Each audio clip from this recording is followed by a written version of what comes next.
Hey travelers, Mag and I here on day 139 of our trip around the United States. I have a feeling that today is going to be a damn good day. We're starting off here in Anderson County and we have no miles to cover. We're here. This is where we're aiming to be today. Today was designed as a buffer day. I had no idea how long it was going to take me to get in and out of the mountains of eastern Tennessee and track down those hides in DeLorme, page 71.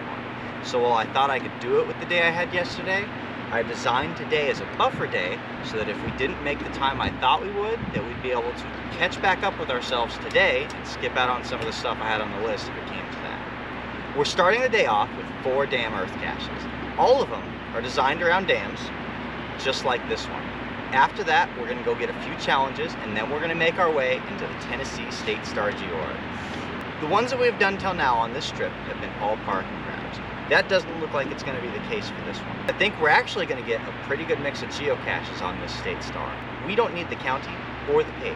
The only reason that we're here is because we needed a pass-through from the very eastern side of the state to come back to counties and pages that we do need. And since we're already passing the State Star, if we just couldn't pass up the opportunity. So let's see what today has in store. Come on, let's go. We begin our day at the Norris Dam, a hydroelectric and flood control structure located on the Clinch River within Anderson and Campbell County. Created in 1933, this was the first major project for the Tennessee Valley Authority.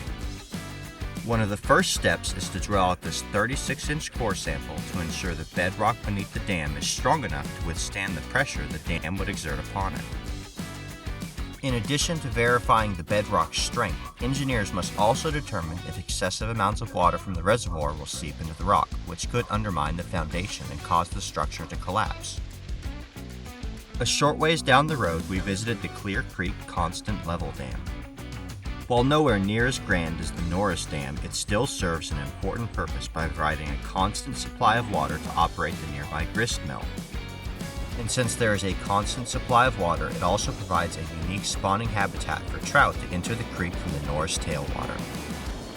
We also tried to visit a weir dam. Unfortunately, it was closed for construction, so we had to skip that one. Making our way steadily toward the State Star, there were still a few geocaches we wanted to track down along the way. Rock cairns are something I'm more used to seeing in the desert rather than places like this, but I'll take it. And in the more urban geocaching environments, you use what you can to be able to hide your geocache out of sight. Now let's head toward that star. After touring through the dams in the area, we've officially started on to the Tennessee State Star. This is one of those times where the devil is in the details. So the series for the Tennessee Star is actually divided into 4 parts. Only one of those sets is actually parking grabs. We decided we're going to tackle the longest set first. It's about 1.5 miles out from parking to the end of this set and then about 1.5 miles back. It's a pretty warm day despite it being mid-November, so that's a really long way for Ai-chan. I geared up her hiking backpack and I'm taking her on a walk. If she decides that she's getting too tired, we're gonna put her in the bag and she's gonna get a rest. But 3 miles, it's been a while since we've been able to do some good hiking, so I'm not sure where she's at right now, but we're certainly gonna see. The other thing that I know is as soon as I stop for one of these geocaches, she's gonna call it done, head back toward the car. So we're not gonna stop until we get to the very last one on this set and turn around. At that point, we'll both have our way. I'll get to find the geocaches on the way back to the car and she'll know we're heading back to the car with every single logbook that we stamp. This is my favorite kind of State Star. I love it when they have good hikes in them. And I like the fact that it's got a little balance. It has some parking grabs for the series, but the majority are hikes. What this all comes down to is I don't think we're going to be completing the Tennessee State Star, but that's not going to stop us from trying. We have nothing else pressing our time today and no reason not to hike out and get as many of them as we can. So we're going to do what we can that's daylight accessible while we have daylight. And if we finish all those, we may actually be able to finish the State Star. But if not, that's fine. Once we run out of daylight, we'll move to the parking grabs in the series, and whatever is not done, oh well, we'll move on. Either way, I think this is going to be a good time. This is a great trail, and it looks like there's going to be a lot of beautiful spots for us to see along the way, just based on what I saw on the quick drive to parking. A significant portion of the hides for the Tennessee State Star are located along the Melton Lake Greenway, an 11-mile out and back trail on the Clinch River and its reservoir, Melton Lake. The trail begins by tracing the forested north perimeter of Haw Ridge Park and runs all the way until Elza Gate Park. It's a beautiful trail, but very busy with lots of people.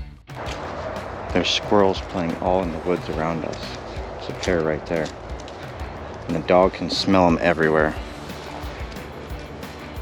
She's getting the full squirrel story right now. As she has been doing all along the trail as we make our way toward the ending point to turn around. And within the next 100 feet or so, we'll stop and smell the next squirrel trail too. Oftentimes while the dog was stopped smelling the squirrel's trail, I would watch them playing off in the woods not too far away. She can smell the squirrel, but she can't hear it rustling in the leaves. Right there in front of us. She's getting the full story, but she's missing the squirrel entirely. After getting the story of all the squirrels along the trail, we finally made it to our starting place, as far as we need to go, and from here we're going to start finding geocaches and working our way back. Ai-chan did a great job walking here. She's tired, but she's going to get a little bit of water right now, and then it'll be nice and easy on the way back, which she's trying to do right now, because it's going to be every 500 to 1,000 feet or so, so she's going to get lots of breaks. And now it's time to go add our name to some geocache logbooks. I think it's important to clarify that these caches are by no means easy. They are all slightly different containers and in slightly different hide styles. Most are located in the woods within about 40 feet or so of the trail. Sometimes you'll get lucky and find one within about 5 minutes, and sometimes it may take you up to 20 minutes or more. We were in no hurry and skipped no geocaches along this trail, no matter how long they took to locate. And we didn't move too terribly fast since we stopped to enjoy the view at many awesome spots along the way. This floating dock actually had me a bit nervous as it swayed and creaked under my feet. Ai-chan simply waited me out at the water's edge, unwilling to walk out there. After so many days spent on the road, it is nice to finally be out on the trail again, walking and finding geocaches along the way. And I think Ai-chan was inclined to agree with me as well, because although she seemed tired, she also seemed very happy to be enjoying every smell and every sight that we got to see along our trek. And she had lots of time to catch her breath on the geocaches that were not hidden suspended in the air. The heavy leaf cover makes for a difficult hunt for a micro on the ground. This one took a while. It has a nice little hanging hook here so that it can just hang off the tree branch. Perfect for winter and in the fall when there's a ton of leaf litter on the ground. But as soon as you drop this in there, 2 leaves fall on top of it. Happy hunting across the forest floor. Whenever we finished a hunt, the dog would always turn back toward the direction of the car. She always knows.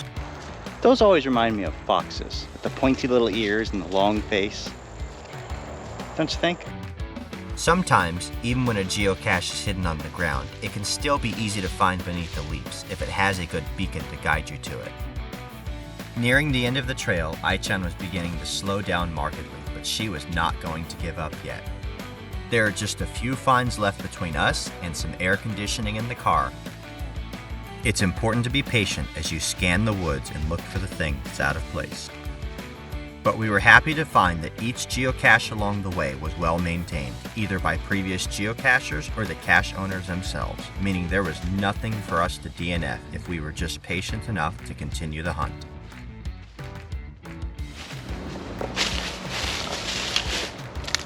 Another one that took me quite a while to find. The dog's been waiting patiently. She is ready to go. Looks like we're all done with this segment of the trail. It's about a dozen finds in a little more than 2.5 hours.